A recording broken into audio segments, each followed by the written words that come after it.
అందరికీ జై శ్రీరామ్. ఓం నమో వెంకటేశాయ. గతంలో రాజశేఖర్ రెడ్డి గారు ముఖ్యమంత్రిగా ఉన్నప్పుడు తిరుమల కొండలు 7 కొండలు ఎందుకు, 2 కొండలు చాలవా స్వామికి, మిగతా 5 కొండల్ని అన్యమతమైన కట్టడాలకి నిర్మాణానికి ఇచ్చేస్తామని చెప్పినప్పటి నుంచి కూడా ఈ కుటుంబం అంటేనే మాకు ఒక రకమైన భయం ఉంది. అండ్ ఇంకోటి, రాజశేఖర్ రెడ్డి గారు స్వయంగా వేదికల మీద చెప్పిన సందర్భాలు ఉన్నాయి, ఈ రాష్ట్రం మొత్తాన్ని కూడా క్రైస్తవమయం చేయాలని చెప్పేసి. అలాగే వాళ్ళ అల్లుడిని రాష్ట్రం మీదకు ఉసిగొల్పేసి ఏకంగా మత మార్పిడి కోసం స్వైర విహారం చేసేలాగా చేశారు. అలాంటి కుటుంబం నుంచి వచ్చిన జగన్మోహన్ రెడ్డి గారు ముఖ్యమంత్రి అవుతారు అన్నప్పటి నుంచి మేము భయపడుతూనే ఉన్నాం. మా దేవాలయాలకి ఎలాంటి దుర్గతి పడుతుందో, మా దేవాలయాలని ఏ విధంగా పాడు చేస్తారో అని చెప్పేసి. మా భయానికి తగ్గట్టుగానే జగన్మోహన్ రెడ్డి అధికారంలో ఉన్న 5 ఏళ్ళు కూడా హిందూ దేవాలయాల మీద దారుణమైన దాడులు జరిగాయి. సుమారు 250 దేవాలయాల మీద దాడులు జరిగితే మా దేవాలయాల మీద దాడి చేసిన ఒక్క చోట కూడా నిందితుడిని పట్టుకోకపోగా కనీసం అనుమానితులను కూడా పట్టుకున్న పరిస్థితి లేదు. అంత దారుణంగా, అంత నిర్లక్ష్యంగా దేవాలయాల పట్ల వ్యవహరించారు. అయితే ఆ ప్రభుత్వం దిగిపోయిన తర్వాత, కూటమి ప్రభుత్వం అధికారంలోకి వచ్చిన తర్వాత మాకు తెలిసిన షాకింగ్ విషయం ఏంటి అంటే, ఈ తిరుమల దేవస్థానం ఏదైతే ఉందో, ప్రపంచ హిందూ ఆధ్యాత్మిక రాజధానిగా భావించే దేవస్థానం, కలియుగ వైకుంఠంగా భావించే దేవస్థానం, అలాంటి క్షేత్రానికి తలమానికమైన లడ్డూ ప్రసాదంలో కలిపే నేతిని కూడా కలుషితం చేశారు. జనరల్గా ఇలాంటి కలుషితాన్ని 1% కలిస్తే కూడా మేము చాలా బాధపడతాం. ఎందుకంటే మాకు ఆ క్షేత్రం అంత ప్రాధాన్యతతో కూడుకున్నది. అలాంటిది 1% కూడా నెయ్యి లేకుండా లడ్డూని తయారు చేశారు. అసలు పాలే లేకుండా నెయ్యిని తయారు చేసేసామని చెప్పేసి వచ్చారు. ఇక్కడ ఈ లడ్డూ వ్యవహారంలో చూస్తే అనేక కోణాలు ఉన్నాయి. ఒకటి, ఆలయ పవిత్రత, హిందువుల మనోభావాలు అయితే, రెండోది హిందువుల యొక్క ఆరోగ్యం గురించి, ఇంకా మూడవది ఆర్థిక వ్యవహారం. 250 కోట్ల రూపాయల నెయ్యిని కొంటే మరి ఆ డబ్బంతా ఎవరి సొమ్ము? రాజశేఖర రెడ్డి గారి జేబులోంచి తెచ్చిందా, లేకపోతే జగన్మోహన్ రెడ్డి గారి వ్యాపార సంస్థల్లోంచి తెచ్చిందా? అది హిందువుల డబ్బు అండి. హిందువుల డబ్బు అనే కంటే కూడా అది దేవస్థానం యొక్క స్వామివారి యొక్క డబ్బు. ఎందుకంటే ఒక్కసారి మేము స్వామివారికి ఇచ్చేసామంటే అది మాది అని మేము ఎప్పుడు అనుకోము.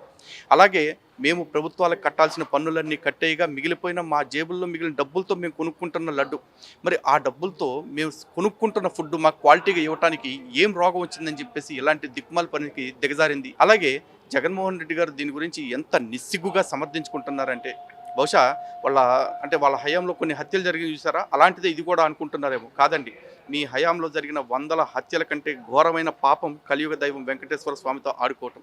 ఇంత ఘోరమైన పాపాన్ని చేసింది కాకుండా ఇక్కడ జంతు కొవ్వు కలిసినట్టు రిపోర్టు రాలేదుగా అంటూ ఇష్యూని డైవర్ట్ చేసి కేవలం కల్తీయే కదా అన్నట్టుగా మాట్లాడుతున్నారు. ఆ కల్తీ ఎంత తీవ్రమైందో మీరు మర్చిపోతున్నట్టున్నారు.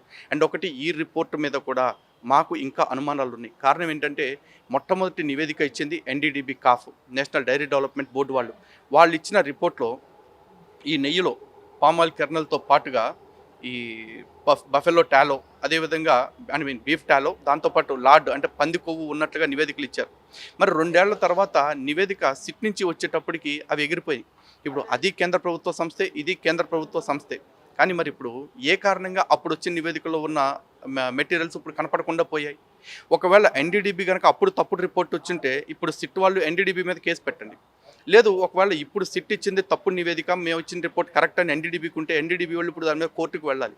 అంతేగాని ఈ కన్ఫ్యూజన్ని హిందువుల్లో క్రియేట్ చేసి హిందువుల మనోభావాలను ఏం చేద్దాం అనుకుంటున్నారు, హిందువుల యొక్క ఆత్మాభిమానాన్ని ఏం చేద్దాం అనుకుంటున్నారు? అలాగే ఇంత జరుగుతుంటే వైఎస్ఆర్సీపీ ప్రభుత్వం నిజంగా ప్రశ్నిస్తూ ఉంది. నేరం నిరూపణ అయితే ఎందుకు అరెస్టులు చేయలేదు అని చెప్పేసి. ఇదే ప్రశ్న మేము కూడా అడుగుతున్నాం. ఒకవేళ నిరూపణ అయితే కనుక, సాక్ష్యాధారాలు ఉంటే అరెస్టులు చేయడానికి ఏమిటి సమస్య? ఈరోజు జగన్మోహన్ రెడ్డి గారు 32 కేసుల్లో ఛార్జ్షీట్ పడ్డా కూడా ఈ రోజు కూడా అరెస్ట్ అవ్వలేదు. ఆయన కోర్టులో ఆయన కేసులు కూడా విచారణకు జరగట్లేదు. ఇది కూడా అలాంటి బాపత అయితే కనుక మరి అసలు ఎందుకు బయట పెట్టారు ఈ విషయాన్ని? హిందువుల మనోభావాలను దెబ్బతీయటానికేనా?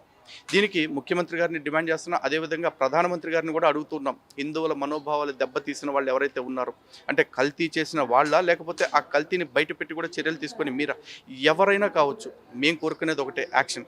అండ్ అన్నిటికంటే ముఖ్యమైన విషయం ఏంటంటే, ఈ రోజున వైఎస్ఆర్సీపీ ఓడిపోయింది, రేపు మళ్ళీ ఏమైనా జరగవచ్చు ప్రజాస్వామ్యంలో. మరి ఒకవేళ మళ్ళీ ఇలాంటి పార్టీ అధికారంలోకి వస్తే ఆ రోజు మనోభావాలు ఏమవ్వాలి? మళ్ళీ ఇలాంటి పరిస్థితే దాపురిస్తే మాకు గతేంటి?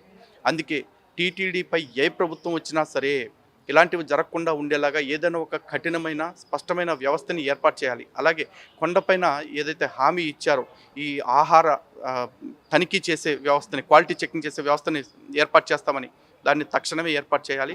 అలాగే టీటీడీ ఆధ్వర్యంలోనే ఒక గోరక్షణశాలను ఏర్పాటు చేసి అక్కడి నుంచే వీలైనంత నేతిని ఉత్పత్తి చేసేలాగా చర్యలు తీసుకోవాలని, తద్వారా తిరుమల క్షేత్రం యొక్క పవిత్రతను కాపాడాలని కోరుకుంటున్నాం. అన్నిటికీ మించి తిరుమలతో సహా మిగతా దేవస్థానాలన్నింటినీ కూడా రాజకీయ పునరావాస కేంద్రాలుగా మార్చేస్తున్నారు. తక్షణమే అటువంటి కమిటీలన్నింటిలో, పాలక మండళ్ళన్నింటిలో కూడా హిందుత్వవాదుల్ని, హిందూ సంఘాలకు సంబంధించిన వాళ్ళని, అదేవిధంగా స్వామీజీలను, ప్రవచనకర్తలను ఎవరో ఒకరిని భాగస్వాముల్ని చేయాలి. వాళ్ళు మార్గదర్శనం చేసేలాగా, ఇటువంటి వ్యవస్థల్లో మళ్ళీ భవిష్యత్తులో లోపాలు దొరలకుండా ఉండేలాగా తక్షణ చర్యలు తీసుకోవాలని ఈ ప్రభుత్వాన్ని డిమాండ్ చేస్తూ ఉన్నాం.